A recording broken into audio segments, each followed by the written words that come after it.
Hey guys, welcome to this week's Money and Investing Show. This week we are grappling the topic of AI, artificial intelligence. It is the buzzword, it is the buzz in the market, and make sure in this episode you take plenty of notes, and as always, take plenty of action. There can be some killer opportunities out there, and we're going to run through where we see them. Hey guys, welcome to this week's Money and Investing Show with me, your host, Andrew Baxter, and as always, my offsider and co-host, Mitch Olarenshaw. Thanks for having me on the show, Mr. Baxter. Now, I'm smiling because I'm excited about this episode. Talk of the town right now. I know plenty of our clients have made plenty of money out of this, and that is the talk of AI, artificial intelligence. Artificial intelligence, something neither of us are blessed to possess, I suppose. We've got it as a real deal, but yeah, AI, it is the buzzword, but it's more than a buzzword. It is taking over the newswire, I suppose, across markets. It's changing the bottom line performance of companies, and it's having a direct and immediate impact on people's lives. Some good, maybe some less so. We'll explore that as we go through. That's right. And anyone who's a school or uni student at the moment listening to this has probably plugged their assignment into ChatGPT. And why would you not? Because the function's really damn good, to be honest. It is incredible. And look, I mean, the diffusion of technology, which I suppose is what this is really all about, is where here's a piece of technology that has come along and was only announced to the public in November of last year, which, without dating this podcast, is about 7 months ago. That's quick. And in 7 months is this global phenomena, which is a centerpiece of conversation and uni assignments and presentations, I'm sure for many people in the work context, in such a short period of time. And when you look at the adoption rate, the diffusion of technology, there are lots of things that come along that are very here and now and they're gone tomorrow. And there are some things that stand the test of time.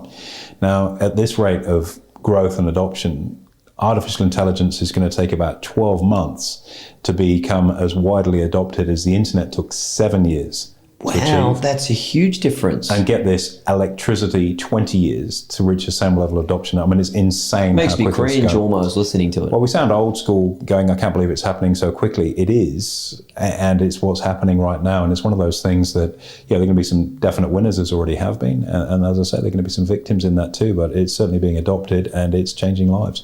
I think it's a great investment for any business. And I know we'll talk to the upside from a business perspective, revenue, cost control, productivity, but really anything with AI mentioned in its name right now. You take NVIDIA, it's up 180% for the year. Apple's just surpassed the very first stock to have a $3 trillion valuation, given its exposure to AI and the talks of that. Just nuts, right? It is a bandwagon that you're on, and the mere mention of it can certainly send your stock to the stratosphere. The question is, once you've moved up, how do you stay up there? And I think, we'll talk a little bit about how stocks can be really influenced by this. And I guess, stocks come along and there are waves, there are conversations. This one certainly is one that's on the tip of everyone's tongue. And one of the things I like to look at with these sorts of things is search engine traffic. And if you look at, and we talked about this at our Advanced Options Bootcamp with our clients a few weeks ago with that small group we had in for that. If we took the war in Ukraine, for the first probably month or two, it was massively searched. People doing Google search, war on the Ukraine, find out what it's all about. If you look at the search engine traffic on that right now, it's gone. It's fallen off a cliff. And okay, it's one of those things, once you've Googled it and found out what it is, you probably don't need to look it up again. But nonetheless, it's a really good proxy for when something is very much in the mainstream conversation. And then as we get what we call news fatigue, kind of overhearing all about that, it kind of drifts away into the background. And we've seen about a 50% drop in search engine traffic looking for AI and things in that sort of space. So there's already been a drop off, but is that because people now know what it is or because they're not interested? And I suspect it's probably the former. They know what it is now and they've got a little bit of information on it, and now they're starting to apply it. This conversation, AB, kind of reminds me of buy now, pay later. I'd hate to compare AI to buy now, pay later by any stretch. Although when that was the hot thing at the moment, I mean, everything within that space went bonkers, right? And then bang, it dropped like a stone. There are actually a lot of parallels there. Mitch has a good call. And I think, we've talked about buy now, pay later quite extensively on this podcast. And if you sort of go back, maybe 6 or 7 years ago, it was the topic. You think about Afterpay from its $5 list price up to $37, the purchase of it by Square, the digestion pains that they've subsequently had, the regulators catching up with that industry. And when you look at the second level of companies, Afterpay was the market leader when it came out. And companies like Zip were sort of in its slipstream. Zip now is having to raise capital. It's looking to pay down some of its debt. Its bonds have been revalued. So it's really in like quite an element of financial strife. Combination of higher interest rates, as a cost of funding, and also a slower economy where people perhaps are a little less likely to want to go and put a pair of sneakers on a 5 easy installments or 4 easy installments, to pay off. They're being more conservative with their spending. So those stocks were the talk of the town, and now they've gone to the dog with fleas camp, and probably will stay there for some time, particularly as the regulatory concerns, bad debt provisioning and all that sort of stuff catches up with it. So things can be very, very hit and miss. But we mentioned about the internet, comparing that technology diffusion compared to AI. And the internet has stuck around. It's not been a phenomenon, a fad that's been and gone. It's the backbone of everything everybody does now. And I think AI has got a very good chance of becoming a very similar running mate to that. Well, I guess the proof's probably already in the pudding from what we're seeing. If we talk to right now, the upside for AI at the moment, AB, productivity. I mean, you have a look at, say, call centers or anything in the software space, productivity's gone through the roof, right? Absolutely. And we're in an environment now where wage costs, particularly in the Western world, less so in the Asian markets, but certainly in the Western world, wage costs have gone through the roof, and a lot of companies are looking to find ways of being able to crimp their costs. We've seen the tech sector pump out tens of thousands of people over the last few months. And yet, if you look at the impact that AI is having, for example, within the software industry, where they've been able to get cost reductions of anywhere between sort of 14 and 50% by using AI. Huge. So it's not really a proof of concept; it's already happening and is delivering. It's not the promised land. I'll apply this, and maybe down the line you might save some money. It's already happening. If you look in call centers, you mentioned previously, there's about a 14% saving in the call center space, and you might think, well, it's a call center. Is that a big deal? Wages are fairly low, but typically in call centers, and particularly on scale, there are enormous offices. If you've got an ability to save costs and have less people, and that means less floor space, which means less air conditioning and electricity and everything else that goes alongside it, it's a really, really substantial and enduring cost saving for a business. And you can then pass that benefit on to the people that you retain through more attractive remuneration. You can pass that benefit most definitely on to your shareholders through enhanced profits and bigger distributions of those profits to them. And away you go. And there'll be plenty of other industries where there are similar cost savings that will come through. And there'll be winners and losers, there always are. Even something as simple as a virtual assistant. Now, I know you've got a pretty good assistant. Gillian, I would never mess with her. But definitely don't mess with Gillian. She'll win any time. Oh, yeah. But if you're not happy with your assistant at the moment, you're a high-ranking CEO, CFO, whatever it is, get a virtual assistant for a quarter of the price, if that. I'm starting to see those apps now. They sort of come up on you when you're sort of scrolling through, and for a handful of dollars a month, you can subscribe to a VA that manages your diary, and you call it, and it's extraordinary. And those, they might be clunky right now, but they're only going to get better as they become more in tune with what you do. And that's the thing with AI. I've had a bit of a dabble with ChatGPT, as most people have, and I was blown away with, just put some random stuff in to see what would come up, and it was like, well, that's actually pretty good. And then you go through a second or third iteration of it, and by that time it's like, wow, this is really impressive, because it gets continually better as it gets used to working with you. And I think VA would be the same. So yeah. I was going to say, question for you, AB, in that instance, is there any industry that we can use as an example where AI might actually take the role of the person that's currently doing the job?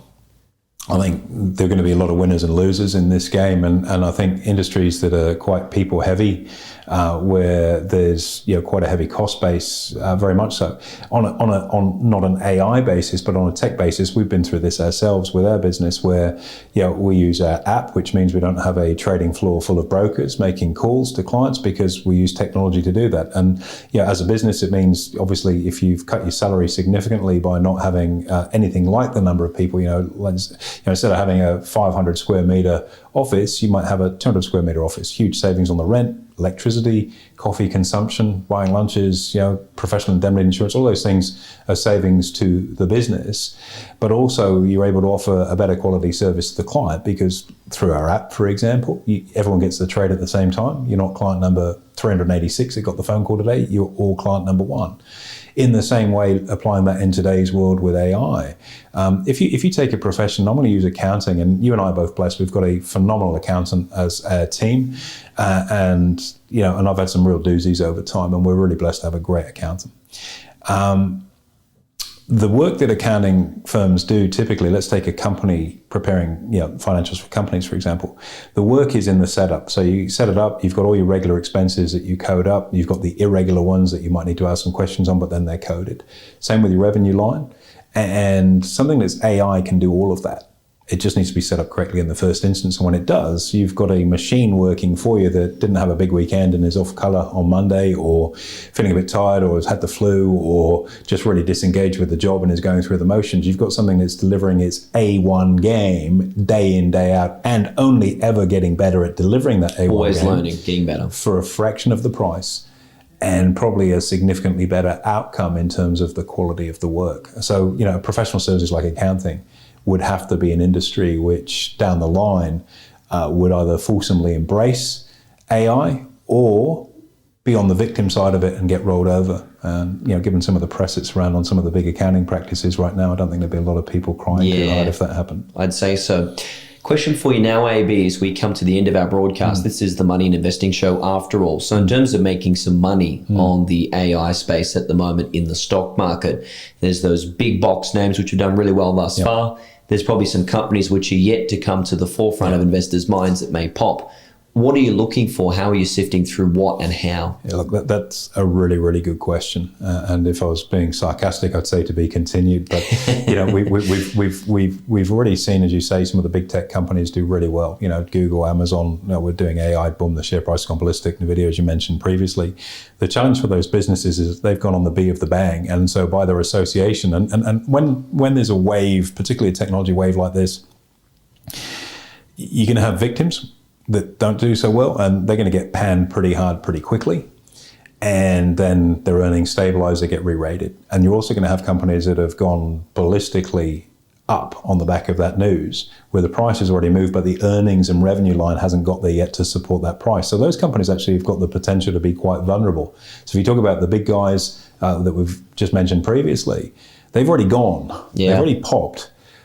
But where's the earnings? Where's the revenue line to support that based on AI? They say we're going to use it, that's where we're going to be, but where's the actual tangible benefit for the business? So those kind of companies are actually a little bit vulnerable to overshooting the timeline of where the actual dollars are being made to support that valuation. I think personally that there are going to be companies that we haven't mentioned right now and that we probably haven't heard of at this point in time that are going to harness the power of AI and be able to put it into a super user-friendly format, like an app, that you can literally plug and play a couple of clicks and it's going to do some incredible task that adds immense value to your life. I don't know what that is. I wish I'd thought of it, and if I had, I wouldn't be talking about it right now. We'd be developing it. And they're going to be enormous game changers that change the investing landscape and arguably the stock market landscape too. And I think there are more hidden gems that have yet to emerge than the ones that have already put the flag up the pole but haven't had the earnings benefit to support that story yet. I think they're more vulnerable than anything. That said, if you wind back the clock, and if you look at, say, over the last 20 or so years, the impact that tech companies in particular have had, where everything has been about technology and the way markets are driven has been really shifted. You think about some of the world's biggest companies, Tesla, Amazon, Google, Apple, Netflix. A number of those companies didn't even exist. There wasn't even the idea of those companies 20 years ago, yet now they're the titans that dominate the market. And maybe, back in the day, companies like, if you look at the US economy, oil companies or big pharmaceuticals, which are still big, but they're dwarfed by what tech is, or big tobacco. There's another example that was huge and now is changed its name and drifted off into the background. That's an enormous shift. And they're new emerging companies, and we might see a few more that come out on the back of the AI wave, and they're the ones that I think will have the long and sustained run that become true game changers. And for what it's worth, we've talked previously about, the NASDAQ in particular, the technology index has been driven by this narrow band of stocks. But when you look back holistically at markets over, say, the last, 35 years, go back to the 1990s, early 90s, when I started my career, green monochrome monitors. Remember getting the first color monitor? Fantastic. I can't believe that. And then, we had internal email in the office. Like, wow, that's cool. And then there was external email, which was a real game changer. And it seems archaic to be talking about that. It's only 35 years ago, but that's how much things have changed in that time. But one thing that's a statistic that's really blown me away, if you think about the 2.3% of listed companies have delivered 100% of the $75 trillion of shareholder value that's come from markets over the last 35 years in such a tiny cluster of businesses, which, no question about it, has been massively overloaded with tech companies that have done that. I wonder what the future has to hold. If it's taken 12 months to replace what the internet did in 7 years, what does the investing landscape look like when someone or some ideas come along that really harness the power of AI in a really positive way, that has a dramatic and immediate improvement on people's quality of life? You just imagine, for example, some diagnosis software. Bang, that you can just plug it in and 30 seconds later you had a full medical sitting in the chair at home with 100% certainty that the results are real, and the confidence that might bring you. Or if you've got an ailment that prevents you from going to the doctor, but you can test yourself. Who knows where all of that will go, and more importantly, where the value add for stakeholders. And I don't just mean shareholders. Yes, shareholders will make money from it, of course they will, but also the people that will be involved with that business, both as a customer that enjoy a better quality of life and as the innovator that recognize that opportunity and the wealth that they're able to create from their self. It's going to be a very, very interesting gold rush that we see. Will it be in the shape of big tech? Probably, because they've got their fingers in all pies. Statistics and market analysis would show, though, that the best alpha from an investor perspective, and you asked me where do you think the opportunities might be, the value add, the alpha, the return as a shareholder typically comes more from a concentration in that particular thing rather than being generally involved with it. So if I were to give you an example of mining, totally different business, but if we're talking about iron ore, for example, if iron ore prices go up, Fortescue does really well because it's a 100% iron ore business. Incredible job Twiggy has done of amazing businessman, philanthropist, and various other things in his life too. And if you compare that, Fortescue is 100% iron ore price goes up, Fortescue does brilliantly. BHP and Rio also do well, but not as well because iron ore is part of what they do. And I think for companies like Google and Amazon that are involved with AI, they will do well. But the company that is just AI that harnesses it is likely to outperform substantially. And that's where the real pot of gold sits. As to what those companies are, I think we were about probably 6 to 12 months away from starting to see some of the emergence of what they could be. And so it's one of those things, keep your eyes peeled, see what's happening. And I'm sure we'll do an update to this podcast as it comes through. But it's one of the most awe-inspiring, scary, exciting, and opportunistic times I've seen in markets for an awful long time. This is a total game changer in every way, shape, or form. And I think it's got the ability to revolutionize people's investment strategies and their investment performance and the quality of life that they get on the back of it. Exciting times. Thank you very much, AB. My pleasure, anytime, Mitch. There you have it, guys. Make sure you like, comment, subscribe. Most importantly, hit the notification button, and we'll look forward to hosting you next week.